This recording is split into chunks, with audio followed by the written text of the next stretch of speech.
Bachadon uchun plazma terapiya o'zi nima? Bemorning o'zini qonidan olingan trombositlarga boy plazmani bachadon bo'shlig'iga yuborish. Ushbu muolaja kimlarga tavsiya etiladi?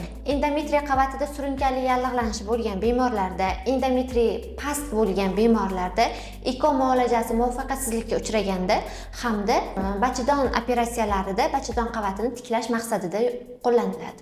Qancha muolaja olish kerak? Odatda 3 tadan 5 tagacha seansda natija seziladi. Buni asosan shifokorda o'zi belgilaydi. Tug'ruqdan keyingi chandiqlarga plazma ta'sir qiladimi? Tug'ruqdan keyingi chandiqlarga plazma terapiya juda ham yaxshi ta'sir qiladi. Asosan chandiqlarni yumshatish hamda og'riqni kamaytirish maqsadida qo'llaniladi. Plazma terapiyani lazer terapiyasi bilan birga qilish mumkinmi? Ha, bu oltin standart hisoblanadi. Lazer qin to'qimalarini toraytirsa, plazma esa qin to'qimalarini oziqlantiradi. Surunkali molochnisi yoki disbakteriozda plazmani foydasi bormi? Foydasi juda ham yaxshi, chunki doimiy qaytalanuvchi infeksiyalarda mahalliy immunitetni oshiradi.